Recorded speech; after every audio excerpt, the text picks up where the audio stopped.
back with another episode of the Redscroll Podcast. I am Rick. I am Josh. And we're here with Rick Omonte. For a third time. Yeah. Third time. Repeat offender. Yeah. Yeah. Today we're going to talk about something he's a passion project. Yeah, absolutely. A compilation he put together. But we'll get into that a bit later. First, we're going to talk about, as we do at the top, music we've been listening to. You want to start, Josh? Let's see. We finally got the Trust LPs, Destroyer Part 1, which is going to be a record of the year for me. It's going to be up there. The digital was out for a little while. I don't know how long. Do you know how long? It was out for a while. I feel like a couple months. Yeah. And the record kind of came out almost in secret. Yeah, it came out in a weird way through a weird distributor we don't normally use. Yeah. But on a label that doesn't seem to be interested in getting much distribution for some reason. Because the label is called Grouch. And it's probably run by one. You're right. You're right. Yeah.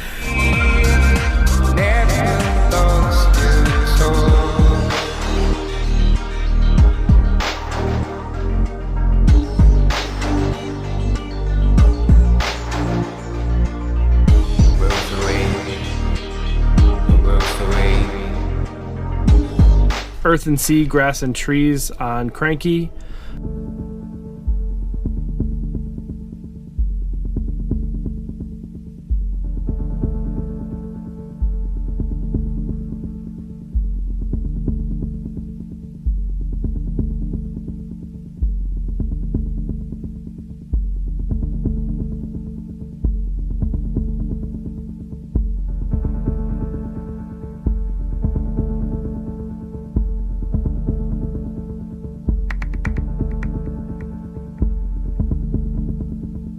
Abyssal, A Beacon in the Husk on Profound Lore.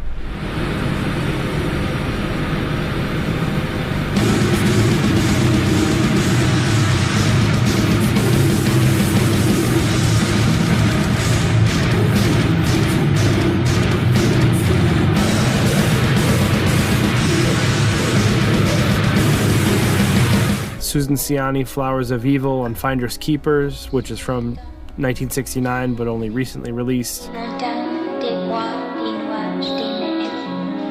Par-delà le soleil, par-delà les éthers, par-delà les confins des sphères étoilées, mon esprit demeure avec agilité.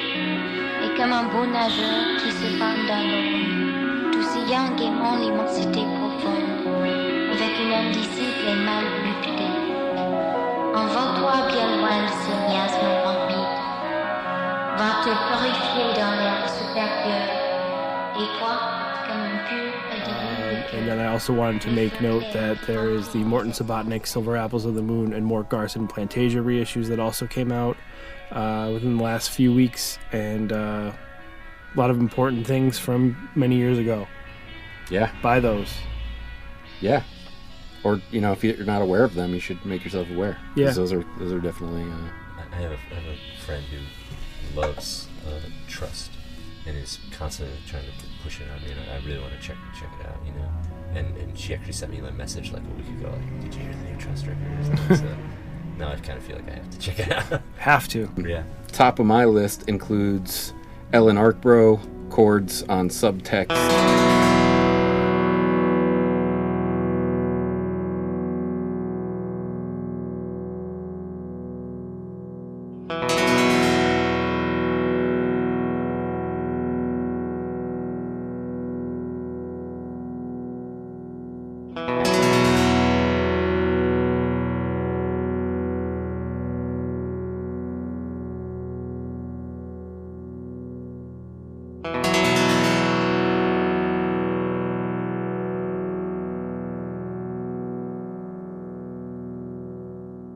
And that goes hand in hand with the next one, Sarah Davachi, Pale Bloom on West 25th, which is a sub-label of Superior Viaduct.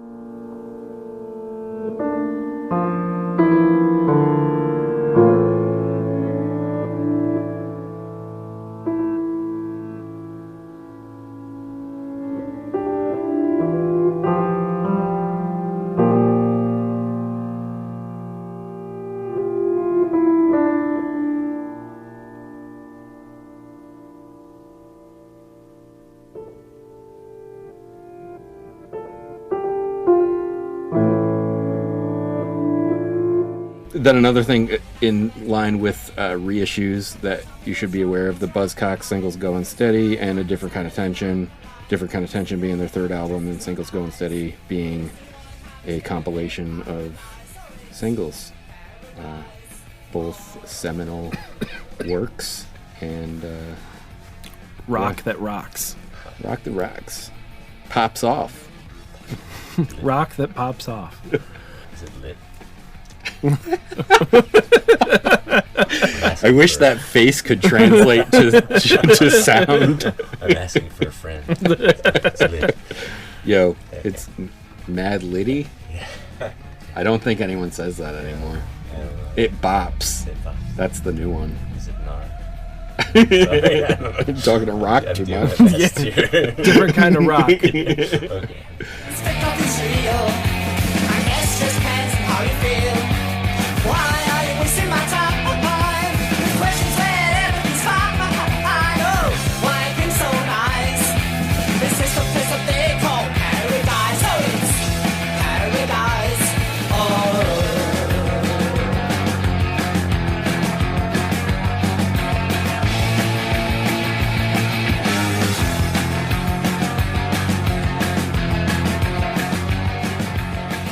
And then the last one I'll mention is CMOS on Feeding Tube. It's called Bidet Dreaming. Yeah. Get it? Yeah, it's a terrible pun. That's terrible. And it matches the music, but real fun. Real good. And it sounds like this.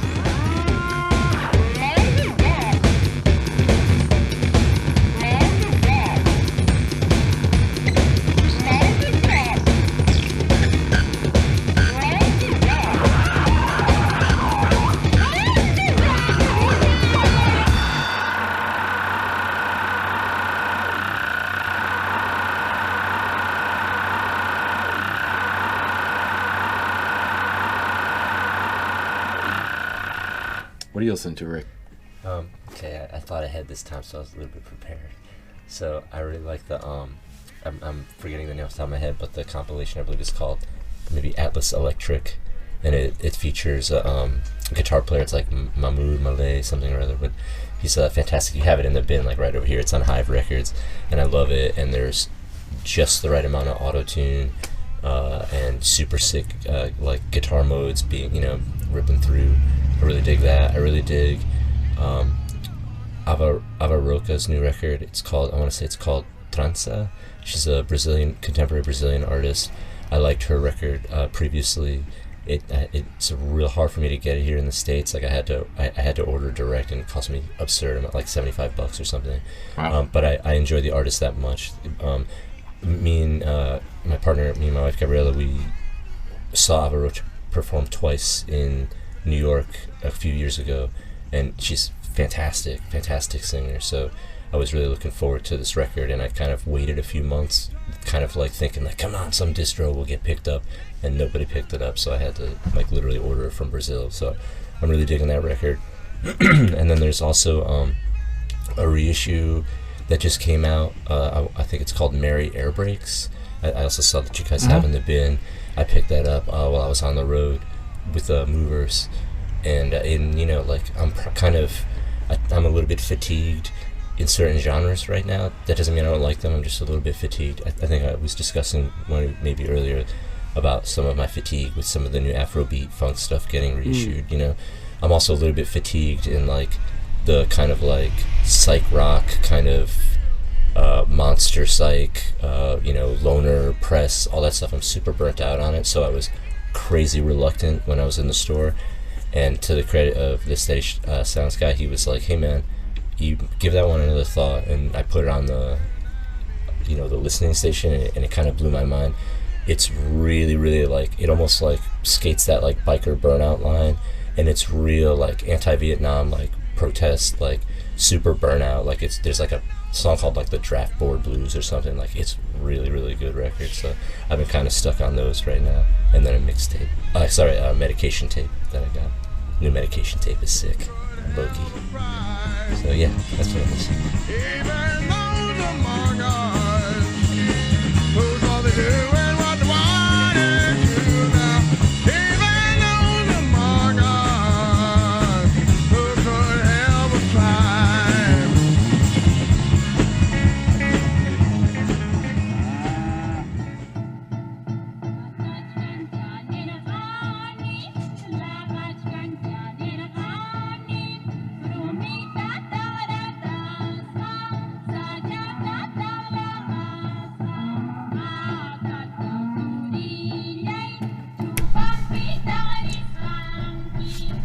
All right. So, you might have noticed we took a break there. Yeah. You might not have noticed, and I just informed you. But we're talking with Rick Omonte, not myself, about this compilation Puro Tayta Shanti? Yep. Puro Tayta Shanti. Okay. Yep. So Puro is Spanish, and Tayta Shanti is Quechua. Quechua is the Inca language. Yeah. So, let me see. You want me to tell you about it? Yeah, just go into it. So, let's see here. I'm Peruvian on my father's side, and I'm Yugoslavian on my mother's side. And many years ago, over the course of life, trying to figure out my roots. You want me to keep going? Yeah. Sure. So many years ago, trying to discover roots, I started going back to Peru. I started in the 90s, and then started going again in early 2000s.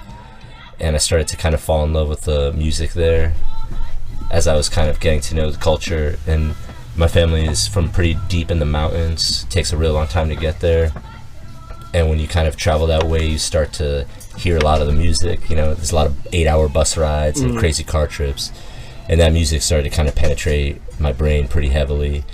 And I got a couple of leads here and there. A really, really important CD I got from Arhuli that covers huayno music, which is folkloric music from Peru, And so I'd kind of discovered this CD, and it super kind of charged me up. And so I had gone back to Peru now, knowing I like this music called huayno. And now I know what to look for, and I start to realize that this is the music that was penetrating my brain as I was traveling throughout Peru in different years. And so now I kind of discovered this record, this CD from Arhuli, and it has all these kinds of folkloric music. And it has this one song that kind of sticks out of the whole compilation. It's a different style. And I became kind of obsessed, but I still didn't know what it was. So then I found out that style was called Santiago. So then I started buying more records from Peru and discovering Santiago's. On the you have a record with 10 or 11 songs. One song will be a Santiago. And it tell you on the back of a record in Peru the kind of music it is. You buy a record, on the back it says rock and roll, it says whatever. So cumbia says cumbia. So I would buy these records, I'll say huayno, and then it'll say Santiago. So I buy them all, and I started to get this collection, and me and my wife would just bang these records at our apartment in New Haven. And one day I became obsessed with this one record. We were hanging around, and we were dancing in the apartment, and we were looking at the cover of the record, and there's this beautiful photograph from the 60s, and these beautiful, everybody's dressed up, and they're dancing, and I kind of said to my wife jokingly, that kind of looks like my Tia Blanca. Tia is aunt, and so that looks like my Tia Blanca, and we kind of laughed. That's crazy, whatever. And a lot of time went by, and I just kept digging for these records. Sometimes I would find a seller on eBay who just blindly selling some record from Peru. Okay, I buy it, And then a year or two went by, and my old man who lives in Connecticut, he came by to hang out. And he's Peruvian. I'm trying to show him, hey, Pops, my Spanish is getting a lot better now. And, I've now been to Peru a bunch. We talk Peru all the time, I said, let's listen to some Peruvian records, He knows a lot about soccer, but not about music. So let me play some of these Peruvian records. And he sat down, we were drinking, hanging out. And I said, listen to this Santiago, And he says, oh, this is nice music, Ricky. It reminds me of being young, he grew up in Peru. And I say, hey, Pop, isn't this funny? This looks like Tia Blanca on the cover. And, it was like I knocked the wind out of him. It was like a vacuum existed. It was this dead silence, and his face just dropped.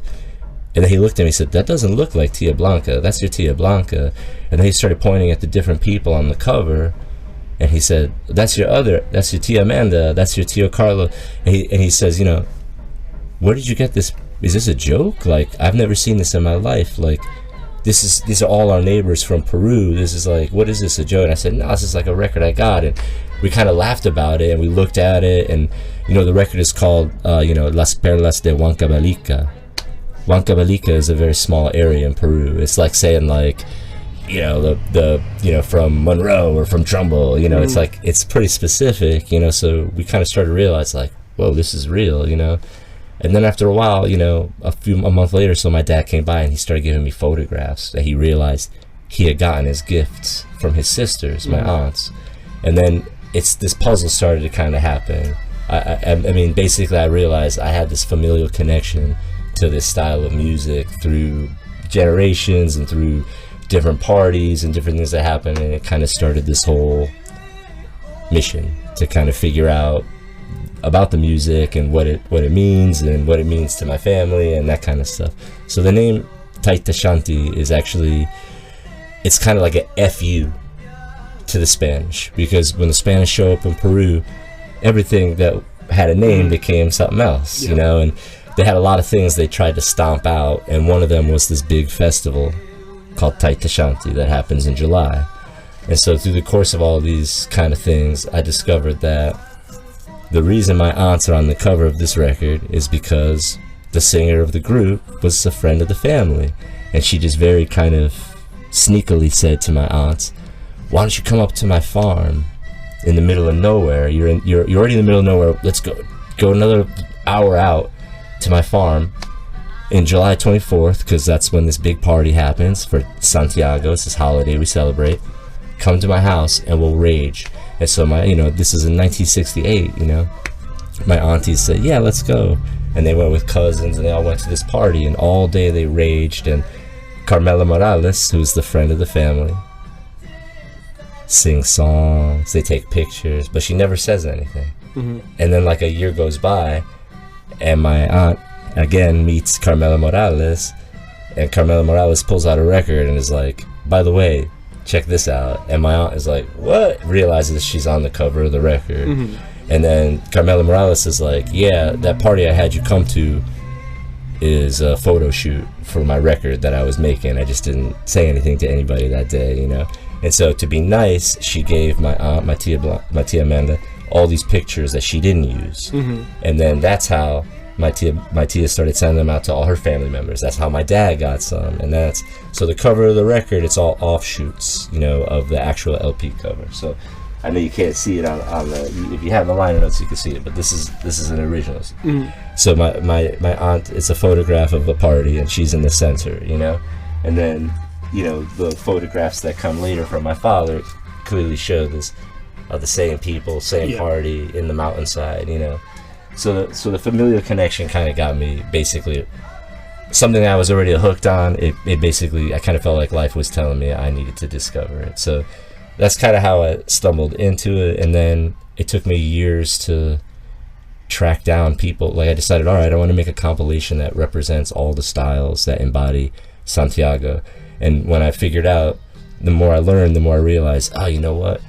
People like Peruvians, they actually want to call it Tayta Shanti, because that's what the Incas called it, and you start to learn all these nuances, Oh, it's fertility music. When it first started, the first song you heard with cows and stuff, that's because it's like a way of celebrating harvest. Like this music was basically created for a big like mountain rave on July 24th when the season changes, because in the mountains, that's when that's when everything ends and it gets cold.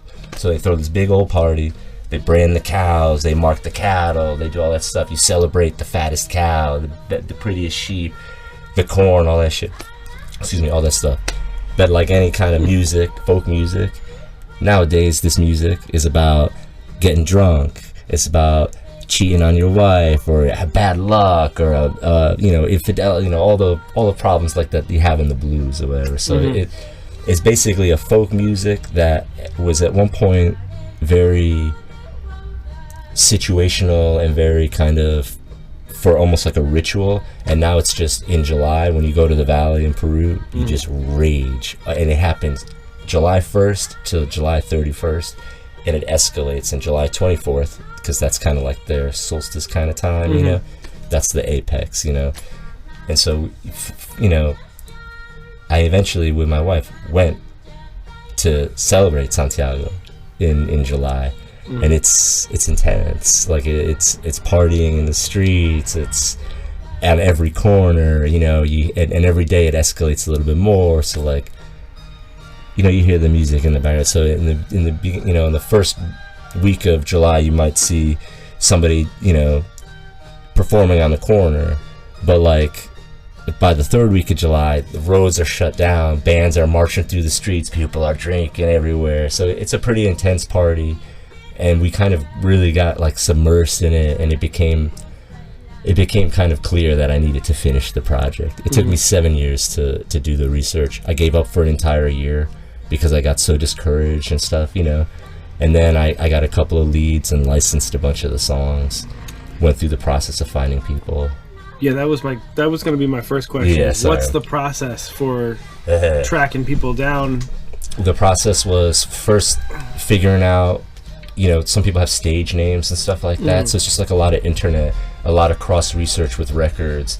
There's a lot of Peruvian records that you can only find in Peru that are compilations of folk music. So you start to cross reference. Okay, this person is from, a lot of people are named after the towns that they're from. You know what I mean? So I would do these cursory looks on the internet. I had some pretty heavy leads. My aunts being friends with Carmela Morales' family, I got a very big lead in that right there. You know, well, this is where she lived. This is where you can find her relatives. And then I had, so those were some leads. But then there were just things like searching YouTube. Some of these people are 80 years old and still performing, you know. So I would cold call people. And at first they were very suspicious, you know. I'd say, and my Spanish is okay, but it's not perfect, you know. So I would call them on the phone, or I would send an email and say, hey, I'm you know, Rick Omonte from New Haven, Connecticut, and I'm Peruvian. I love this music. I discovered I'm making this compilation, and people, you know, they hang up on me, you know, or they say, I don't believe you, you know. I one guy didn't believe me, and I had my wife take a picture of me holding the 45, and I sent it to him. And then, you know, the next day, the email is like, Mr. Omonte, let's talk, and blah, blah, blah. And so each one was a little bit of a challenge. Some people were more receptive. Other people were not as receptive. But I Western Union everybody money.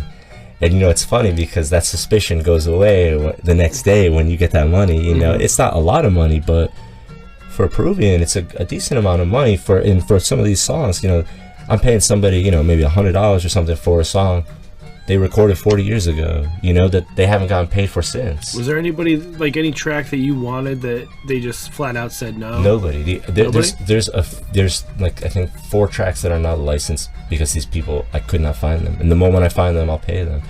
Most everybody was receptive the moment they realized I was serious. And for some people, it took things like me sending a photograph.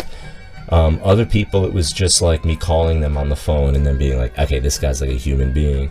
But it was really hard, but everybody kind of was receptive, and some people were overwhelmingly helpful. Other people were very curt, like, here's the information, goodbye. You know what I mean? Send me a copy, goodbye. But, you know, now I've got, it's crazy humbling. You know, I have the second track on the record is called Pisui Rumi. That's a Quechua word for stepping stone, and it's like literally like a song, like a song that's like saying, you treat me poorly, like don't step on me, you know. But it's very raw, very minimal, from the middle of nowhere. And I found this person. He said, oh, my parents are very sick, so you're gonna have to send me the money. I said, no problem. His name is Freddie. His parents said, Freddie, no problem, I'll send you the money. And then I sent him the money, and then he started sending me like pictures. Like he sent me, like I printed some on the record, some black and white pictures, and then but like more stuff that I could use, you know. His mother translated like entire passages of the song, you know. He sent me pictures of his mom and dad because they were the leaders of the group. The present day, like pictures of them hanging around.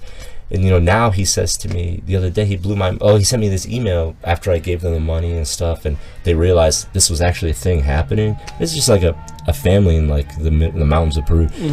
He sent me this email that says like, my parents are crying, overwhelmed with emotion that you have brought their music to life again. And and then he sent me 3 other tracks that I couldn't even use, you know what I mean? And he just perpetually checks in on me. He sends my wife like thank you messages. So now I have this record, and it's out, and I'm going in October, and I'm gonna, you know, I'm getting back in touch with these people, and I'm saying, hey man, this record's out, here's a link, you can check it. I say, I'm getting good feedback and stuff, and I say, if you want, I can mail this to you, but I'm coming in October to Lima and Huancayo, and I can hand deliver them. And so far, 5 out of 5 people are saying, come meet me and deliver it. And this one person that I'm just mentioning, Freddie, he sent me this mind-blowing message yesterday that said, we prefer that you bring the record by hand, come to our house, you can, you know, meet my parents, and my mother will sing you the song. And I was just like, what? Like, that's crazy, man, you know? So I think people were touched on that end of it too, you know, and I'm cousins. Now it gets a little bit tricky. I'm cousins with the singer of the last group on the side B, Las Acabambenitas. How I am cousins with the daughter of the singer, I cannot tell you. But in every function, when I see her, she's prima, que pasa prima? You know, so I know she's my cousin. And she's the one who I licensed her mother's song to. She gave me translation of the entire song. She gave me the context. The song it's called like Malva Rosita. I mean, it's like Pink Rose. Her mom was like, yeah, it's not about a pink rose. It's about us watching the cute construction workers at the power plant. You know, like, I would never get that nuance. Not in a million years, you know, but she was just happy that somebody was interested in a song that she recorded in 1980. You know what I mean? Now, she's still performing, you know, so I'm going to see my cousin and I'm going to hand her a record, you know. So people are becoming very receptive, you know. We'll see. Like, it's still kind of gaining some steam, you know. I'm just kind of getting some emails from Peru. People want me to bring the record to Peru, you know. And with this kind of music, you know, Peru, you have Los Psychos, you know. Every Peruvian punk's going to tell you that's the first punk band. In Peru, you have Traffic Sound, Lagonia, Tarkus. Every Peruvian's going to tell you those are the best, you know, psychedelic bands. There's a lot of pride. It's called Orgullo. They have a lot of Orgullo. Cumbia, chicha. We have the best cumbia, chicha. And with folkloric music, they feel the same way. So that all of a sudden the folkloric record in the United States just got released. Like, these people are psyched, man. You know, it's an amazing feeling, you know. And you know, I'm happy to see, like, there's still a couple people that are checking in, you know. A guy just got back in touch with me a month ago who said, oh, you know, thank you for using our song. And I said, oh, I've been trying to find you for a while. He literally responded. It's like a Facebook message, and it's like, sent 2017, and it's like, replied Wednesday. Like, I don't know why he didn't read it for like 2 years, but he read it and was like, oh, thank you so much. This is really great. And I was like, oh my God, I've been looking for you for like 2 years. What's the song about? And he's like, oh, okay, it's about a bridge. It's about a bridge that connects our poor town to another poor town, and we really needed the bridge. And when we got it, we were really happy, so we wrote a song about it, you know. And it's like, that's cool, man. Like, it's pretty intense for me, you know. I don't know. So what was the decision-making process to narrow it down to those tracks? The tracks for me are pretty, like, the liners kind of help articulate a little bit better how I'm rambling, but for me, the song, like, so I've read them, okay. But I just mean, like, you know, you've been collecting these records for such a long time. You've got a lot of them. Yeah. How do you narrow it down to just 16 tracks? So what happened was at its root is a super simple kind of song, but I've been like pounding away at this for so long that I kind of start to realize that just like the blues, if you don't listen to blues, all blues sounds the same. You know, just all da da da da da da da. That's okay, yeah, it's all blues. But if you're a blues head, that's like blasphemy, man. You can't hear that sort of thing. And it's the same thing with this. So, to me, the tracks almost pick themselves, because one song in my head, it's like, oh yeah, this is like exactly the sound when me and Gabriella were walking down the road July 21st, and we couldn't get to my aunt's house because there were 6 bands just like passing through, and they all sounded like this style. So boom, that track almost picked itself. Well, the first song had to, of course, be the inspiration for the record, and the last song kind of had to be my cousin's mom. You know, there were such songs that just like picked themselves out. Some of them were picked because they just so clearly represent the actual song style at its rawest. Some of them were picked because they represent how crazy it's gone. You know, like the song by Huracan del Montaro, it's called Que Chévere. It means how cool. Like, the whole song is just basically like, let's party. Like, the whole song, he just goes down the band members' names. He's like, this guy on the clarinet, this guy on the saxophone, and he's just like basically just boasting, you know. And that's a long way from like Brand the Cow, Mark, you know, you know, Korn and all that stuff, you know. So for me, the song selection process, in my ears, they almost pick themselves, because each one represents some sort of style or some sort of avenue. And the only ones, like, for me, the compilation trails off around the early 80s. And in my fantasy world, if I'm afforded an opportunity to do a follow-up for Tayta Shanti, for Santiago music, I would make it an EP, and it would be like 83 to present, and I would pick I already know what those tracks would be because in my brain it's like, okay, I can see that the music has leapt this far. Now they have like electronic drum, you know, like there's things that have, now there's a bass guitar in there. Like, you know, the music existed for decades, for centuries. There was never a bass element. It was always played in the harp, you know. Now you got a dude up there playing the bass, you know. So again, to me, the songs almost just picked themselves because I became so familiar. Some of them I picked because the lyrics are mind-boggling. Like there's songs that are just, it sounds like a woman is like reading a shopping list of flowers. But you know, if you don't understand the context, flowers are so important in this festival. Like you know, this festival is to appease gods, essentially. You know, fertility gods. You know, stuff like that. So you get the most beautiful flowers, and you make the most beautiful arrangements. You know, flowers that grow on the highest altitude mountains, so you get altitude sickness to get them, you know, things that were really hard, you know. So I included songs like that because to me it's like, yeah, that embodies the whole thing, you know. It's tough because I wanted it to read to play like a mixtape, because to me, in my ears, if I could take you guys to Peru in July, first of all I would, and second of all we would go to the Montaro Valley, and in my brain you would hear this record, side A to side B, 1 to 16, you would experience and you go, oh yeah, now I get it, like this makes total sense, like this is really what you totally hear, you know. But it's definitely a little bit daunting. As you guys know, I come here and I buy a lot of these like international records and stuff, whatever you want to call it.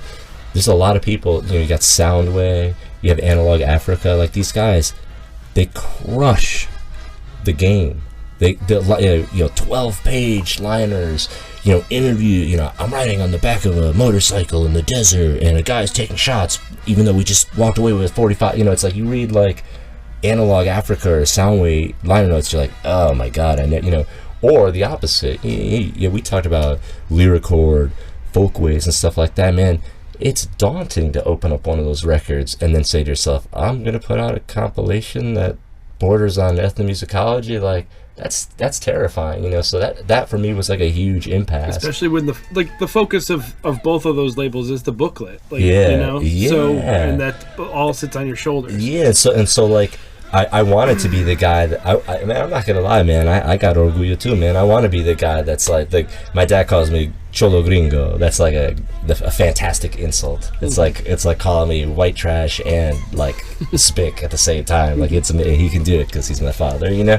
But it's like, for me, I have a ton of pride, and I want to be the guy that introduces it to everybody, you know.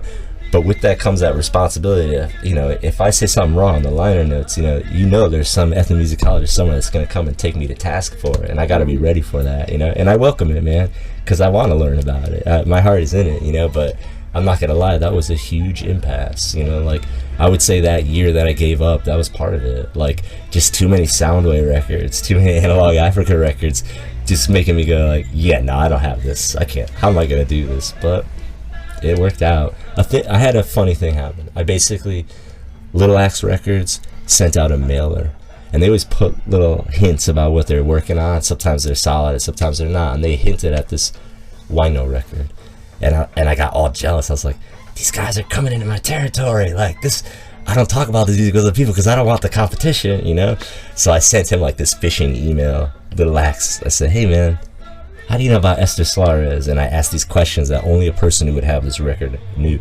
And he immediately wrote back and said, how do you know about this stuff? And why do you know these, you know? I asked him, like, did you license through this label? And I mentioned all these people. And he said to me, man, I'm at an impasse. I don't speak Spanish. I had a liaison. He's gone. Esther Suarez won't answer my calls anymore. Something happened, and the project is dead in the water. It's done. And I was like, give me the phone number, man. And he was like, really? I said, yeah, give it to me. And he gave it to me, and I just like, without even thinking about it, I called up Esther Suarez on the phone, like, hola, ¿qué tal? Blah, blah, blah, and I talking to her. And like within 2 weeks, the contract is signed, everything. And Warren called me up and he was like, what did you do, man? Like, I don't understand. This was dead. I don't know what you did. And I was like, man, there was just a couple errors on the contract, but you didn't understand it. And she got mad, so that was it, you know? Next thing you know, that record was, you know, he said, this is crazy, Rick. I don't know what you did, but it's on the way. And I kind of hung up the phone and I sat back in the chair and I was like, wait a second. I just did this for Little Axe, and I'm afraid to do it for myself. Like, I'm so scared that I won't do it.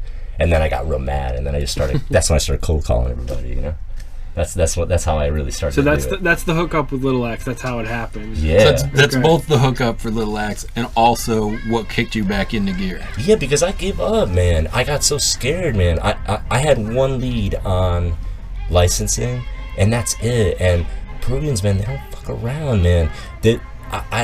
I know for a fact crazy stories that people don't know about, certain famous compilations that everybody knows about now that have made certain Peruvian styles of music very famous. Those people came and looked at, like, followed that dude to Brooklyn and knocked on his door for money. That stuff happened, you know. I don't want that to happen. Like, Some stepping stone. Yeah, exactly. Some stepping stone, you know. And to person who did that, their credit, he didn't know he paid the wrong people for licensing. He thought he did it right. So you know, I was informed with all these stories that I was like, man, I'm not doing this. I'm Rick. Who am I gonna license from? But that little accident got in my head, like, this dude's gonna like do this Wino record, and like, this is my game. Like, this is all the stuff I collect. Like, I gotta get involved. And then that just snowballed into like, wait, how come I can do this for somebody else and I can't do it for myself? And I got so mad at myself that it just was like, next thing you know, it's like calling people on the phone and stuff, you know. It was cool, you know. And I gotta give Warren credit, like, he's been real transparent with everything. With the Esther Suarez project, we just sent her another royalty check, you know, like, straight up.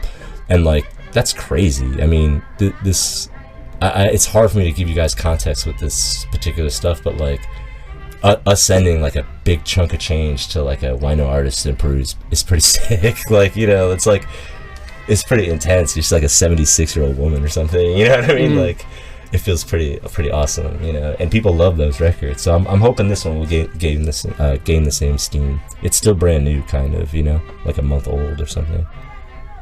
And and July is the time that it's really celebrated, so I kind of feel like July is when I'm really gonna kind of put it out there, you know. Yep. But have you tried to get any records to Peru at all, like, prior? Like, have you like what's the right word?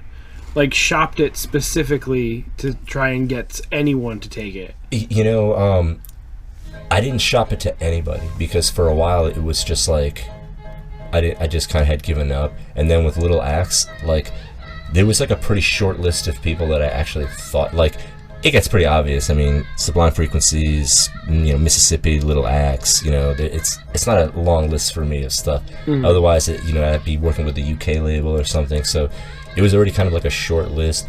And then with the Peruvian stuff, it, like, marketing the music, as far as like trying to get it to come out down there, it's a funny thing, like, it's, or like, even to get copies there. To get copies there, I'm gonna have to bring them. Like, it's a thing. Like, if I send them down there, it's a risk. First of all, just sending anything down there that looks valuable is a little bit of a risk. It takes a ton of time, and at the end of the day, I kind of felt like it was the people. Like, I have a distributor that reached out to me in Peru. That's like, the shipping is really expensive from Little Axe. And it's not because he's gouging, it's because shipping international is crazy. It's crazy. So he just straight up said to me, like, I know a mutual friend says you're coming in October. Can you bring me 5 copies? Yeah, definitely, I'm going to bring him 5 copies. But I'm trying to, like, it's funny down there because, like, a lot of places, they have tons of pride about that stuff. But a lot of times it takes, like, an outsider or someone who's kind of viewed as an outsider to, like, also show attention to it. And then that culture kind of says, like, oh yeah, look, see, we're getting attention again, and then it, like, kind of renews it. I kind of am secretly hoping that there's a little bit of that, like, that goes on. But that said, like, it's weird, like, this style of, like, folklore music is crazy popular in Peru, but it's relative to, like, areas. So, like, if you go to Lima, like, hipster kids, they never heard of this music. It's just brand new to them too. You know what I mean? So it's not the kind of thing like every kid grows up and is like, oh yeah, it's Tayta Shanti. It's like, it's not like that at all. It's like, it's definitely very contextual. You know what I mean? It's folklore. You know, mountain music. You know. Now, for context, people might not know who Little Axe is. It was shot off from... Yeah, it's a Mississippi offshoot, and it's Warren Hill from Mississippi, and with Little Axe, you get, like, in the early days, it was Sahel Sounds. I want to say like maybe Domino Sound or something. There was a couple like pretty cool labels that like my compilation is technically a split on Discos Shaki and Little Axe, and I created the Discos Shaki on the off chance, hopefully, that maybe I get to do a volume 2, and if it's successful, maybe that'll be an avenue that one day there'll be a permanent Discos Shaki. But yeah, no, that's the Little Axe kind of model, is they team up with people sometimes, if like other compilers or researchers or whatever, you know. I'm not sure what the other half, like Mississippi, I don't know about the other half of Mississippi so much, you know. I only really know Warren, you know. But I like working with him a lot, and like he's got a funny way of doing things. Like they don't really do press or anything, but they get press, which I like, you know. So I'm kind of a fan of that technique a little bit, you know. Yeah, not having to pay a PR company. Yeah, but ideal. it's also like, I don't want to jinx any of this stuff, but like, it's pretty amazing. Like, he sent me a message that said certain reviewers from certain magazines reached out to him about the comp. It's like, I've been playing in bands for years. There's been different times in my life where I had publicists and I paid them big money and they couldn't get me a lick of press about anything. Mm-hmm. So when Warren from Little Axe sends me a text message, it's like, and again, I don't want to jinx it, but such and such from this one and such from that one reached out to me for your comp, I'm like, oh shit. You know, like, it feels nice, man, you know? It feels earnest. And have you seen any reviews yet? A few, just a few. Sounds and Colors gave it a really nice review, and like there's, for me, that's a nice blog. It's a kind of like a Latino,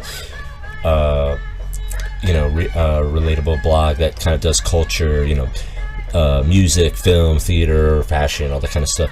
But all of contemporary Latino bands come through that kind of Sounds and Color blog or magazine or whatever it is, and everything from like, you know, like a Combo Chimbita type of group to like any kind of archival Peruvian, you know, reissues and all that stuff. And they gave it a one of their reviewers, Pablo Iglesias, DJ Bongo Head, who does a lot of the Vampa Soul liner notes, and he does curation on a lot of their salsa and cumbia reissues.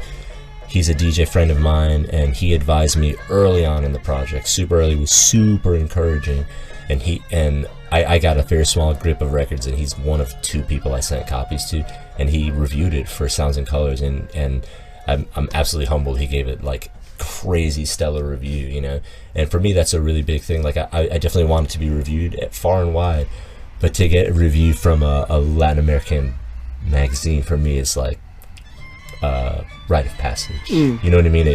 It's acceptance in that realm that I need, you know. So we'll see, you know. Hopefully those other ones will come and I can talk about them. But I don't want to jinx anything. I keep my fingers crossed. Yeah, we had a new Commute review too, which is cool. Those guys do. They got tipped off on it because they love the Movers and Headroom, and the guy from New Commute sent me this message like, yo, what's this crazy thing that, you know, what's this thing you've been working on? I didn't know you did this stuff. And I was like, yeah, man, check it out. And then he gave it a really nice review too. So nice. Yeah. I wanted to thank you for the glossary of terms in the booklet. It helps out huge. Yeah. You know, because normally, like, if I get a compilation like that, I'm sitting there with my cell phone in one hand and Googling what things mean. Like, I felt really, I thought it was like really important to do it. I could have really easily used a lot of translations and stuff, but I kind of feel like when you hear the language or when you read it, and then you'll sometimes hear the words said in the song or something, I feel like there's just a little bit more context. And like, I can call it an Andean harp, but it's an arpa, and if you it's arpa, it's what it is. And nobody in Peru calls it an Indian harp. It's arpa. So you know, there's a part of me that was like, yo, it should have a glossary. People are adult enough. Like, it's only Spanish or Quechua, you know. But yeah, I definitely try to go deep, and every song has a little bit of context, at least. If I can't tell you what the lyrics are about, then I'm going to tell you why the instruments are what they are, or whatever. Yeah, at least I do my best, you know. So which instruments are integral to this, and like which should we learn about? Or okay, like, so that's a fantastic question. So at its absolute root, it is the simplest music. The beat is what we could even call 4 on the floor. Dum, dum, dum, dum, dum, dum, dum. And any person can play this rhythm. It's not, there's no syncopation or anything. On top of that, its structure at its root is one chord structure. So you don't like that tone, ba, that's the note for the whole song. You know what I mean? And you can go up and down in all the scales, but that is your home base. So out of the gates with that knowledge, the primary instruments are voice and what you call tinya. Tinya is an animal skin drum. It almost looks like a two-sided. It almost looks like a skin tambourine, but with no metal parts, And a tinya is usually played by a woman, but traditionally back in the day. And so you would at its root, Santiago or Tayta Shanti is really that rhythm, boom, boom, boom, and the voice, Now, as years go by, 2 other instruments enter the picture. One of them is, in my opinion, very important. It's called yungur. Yungur is like the didgeridoo looking thing on the cover. It's basically like a tree trunk hollowed out. It's long, super hard to play, super hard to produce. It makes that almost bugle, like that type of sound.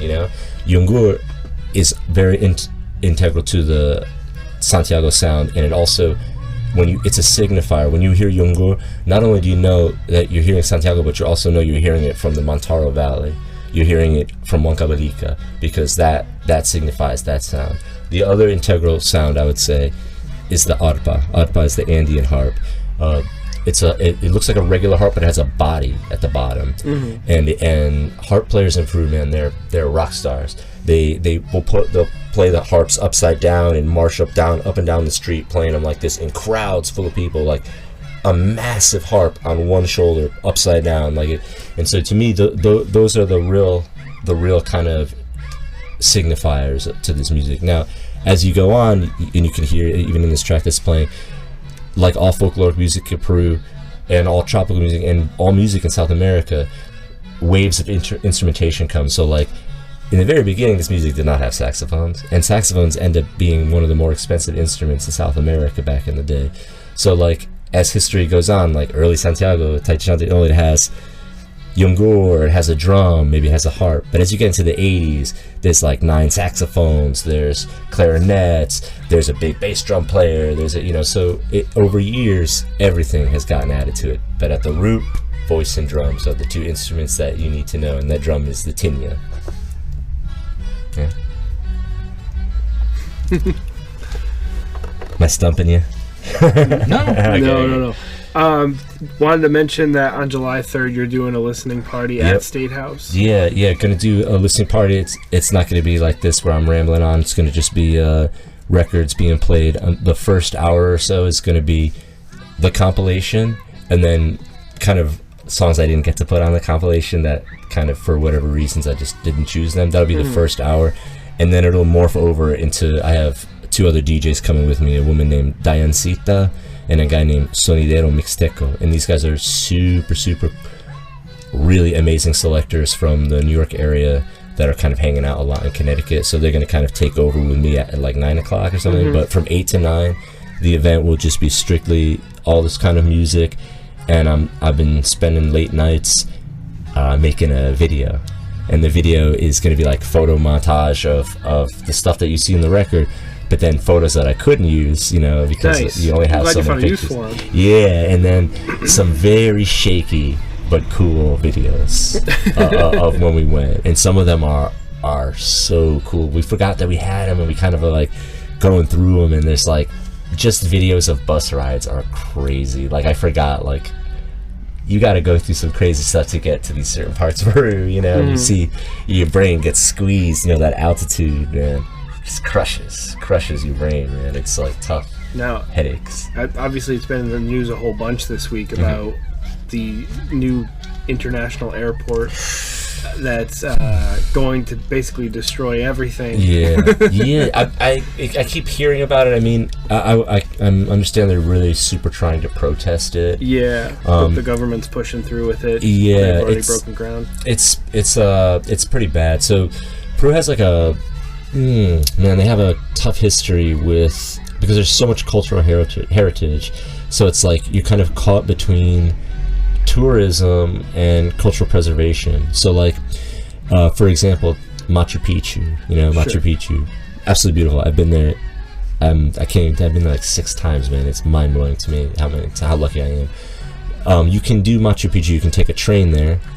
You go to Cusco. You take an 8-hour train. You're at the bottom of the mountain. You take a bus to the top. You're there for the afternoon. You get down about 3 in the afternoon, and then you take a bus back to train back to Cusco. You're done.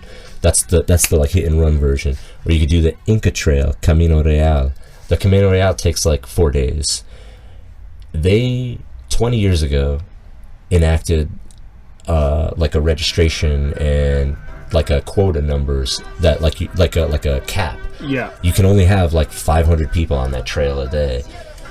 It sounds like a lot, and it also doesn't sound like that many. But when you're on that trail, you're like, holy shit, man! Like the articles I read made it sound like that number was already way too much for the ecology. It's way too much. That's what I'm trying to get at. You're like, why do they do this? And then you hike the Inca Trail, and you're like, holy shit, this is a lot of people. And when these roads were invented, they were for what they call the chasqui. The chasqui is like the runner with a message, or the runner with the baton, whatever. 1 or 2 people, not legions of gringos, of travelers, of dudes with backpacks and work boots and tents and all that stuff, and campesinos, indigenas. If you hike the Inca Trail, you register. You cannot hike the Inca Trail without a guide. So to do that, you register with groups. Now, boom, you have porters. Now you have dudes like it, and trust me, it's like this for every person that's not from Peru.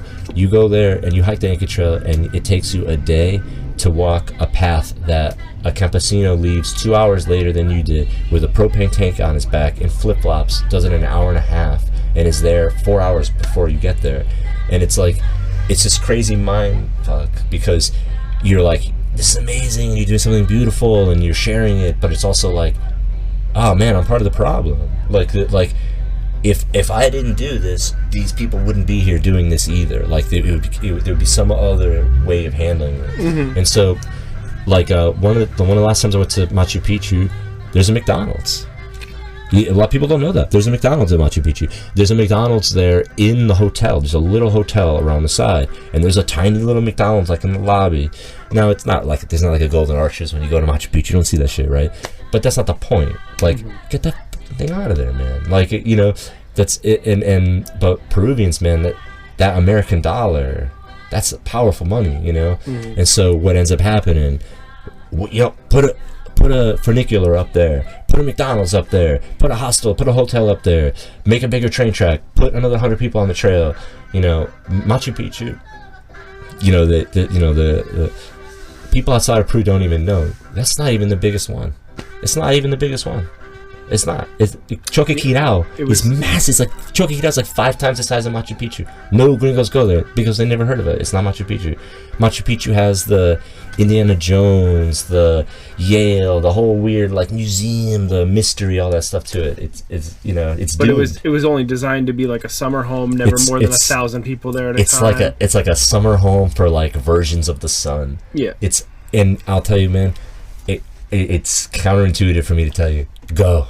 You read all the bad things about it and go anyway, because it's still the most beautiful thing you're ever gonna see in your life. It's mind blowing, but you also sit there and you go like, I don't know that this was meant for any of us to be up here. You walk down these like, it's so crazy, dude. You can't tell in those pictures. Everybody knows the picture of Machu Picchu. You got the big one, you got the little one, you got the little courtyard right here. Yep. You don't see it.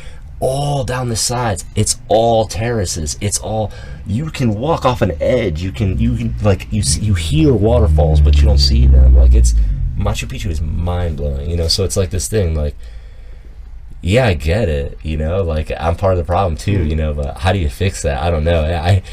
The airport thing is going to be devastating. Yeah, it's going to be designed so that you can go there, see everying in a day and fly back out.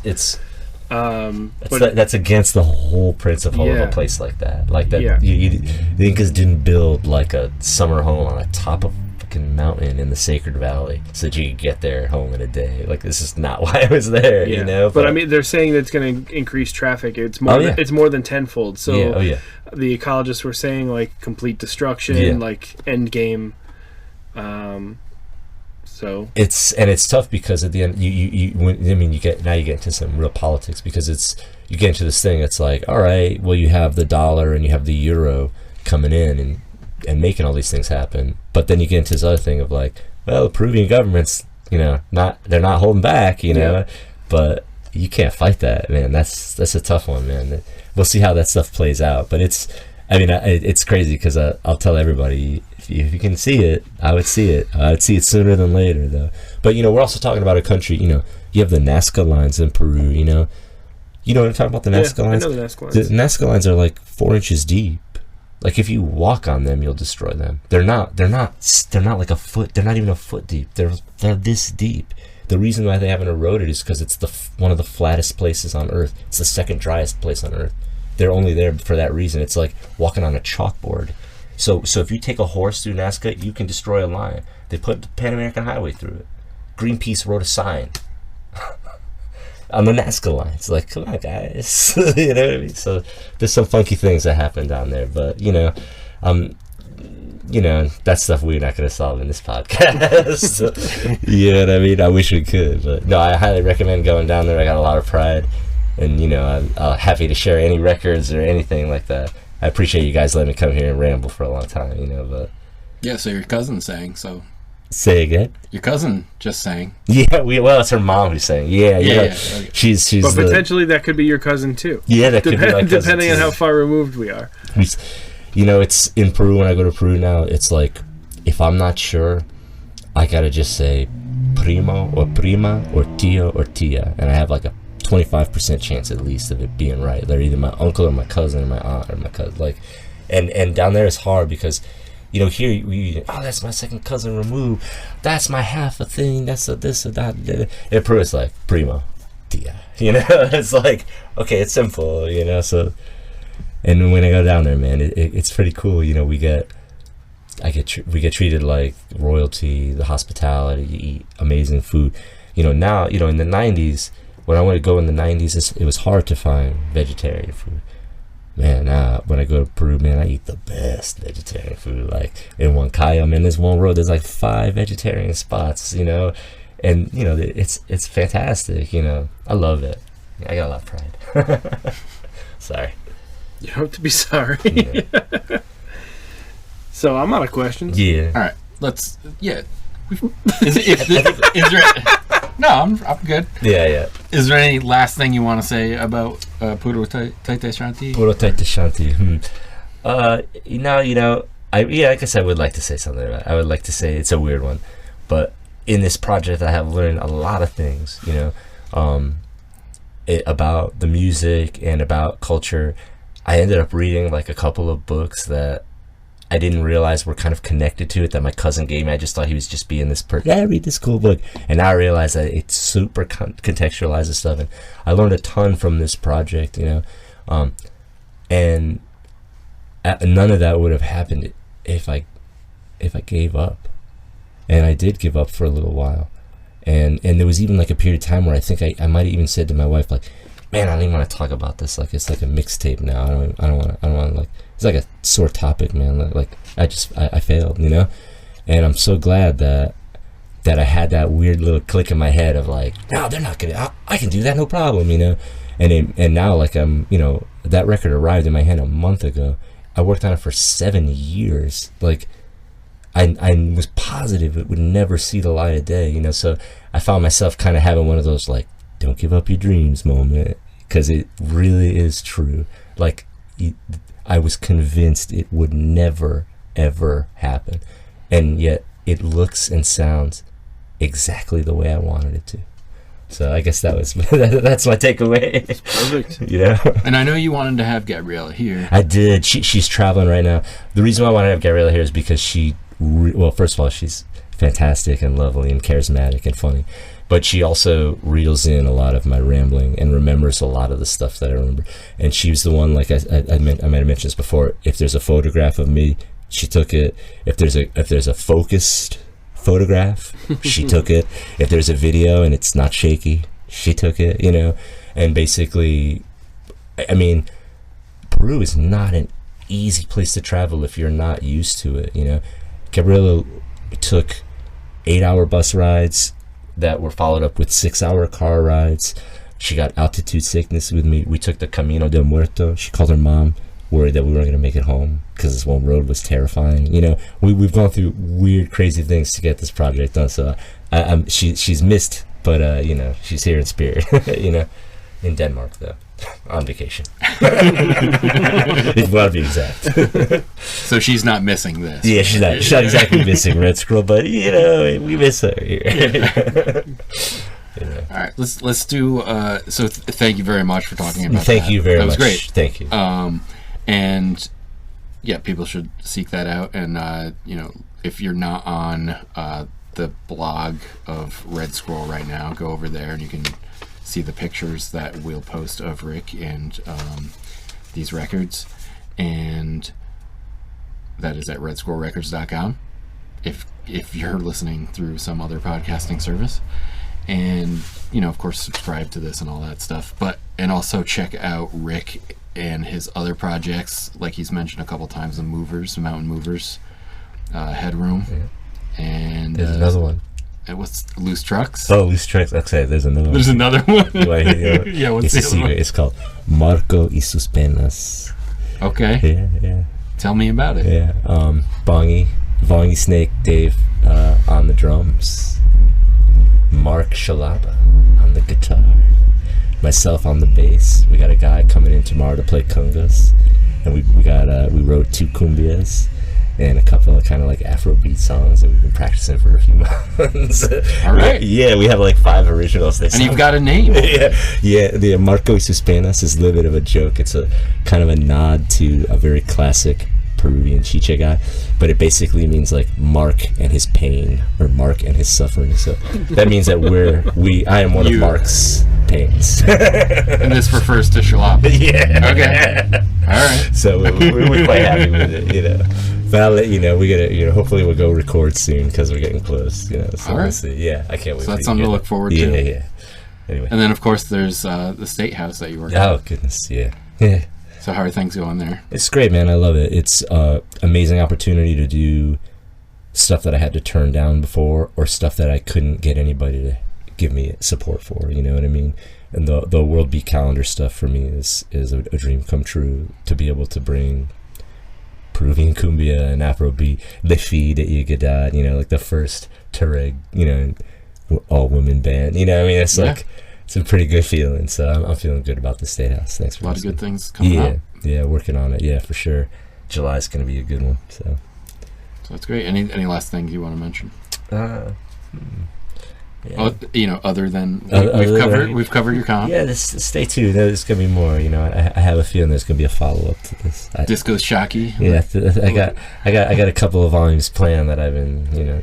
Let's just say I not so secretly have a sequence track list for another compilation. We'll see how that goes. Yeah. All right. Yeah. Thanks a lot. Thank you. Bye. Thank you. Acerca bambinitas con Mercurio Producciones.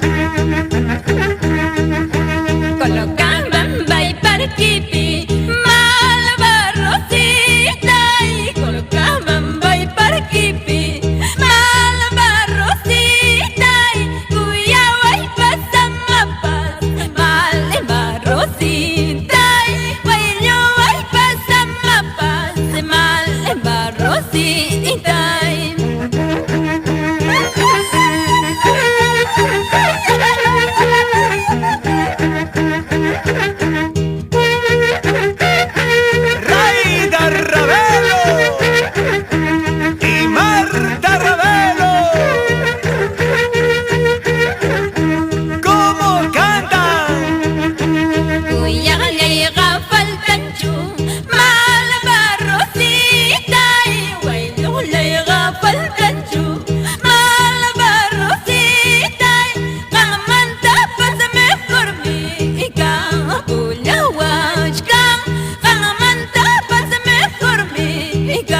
Pull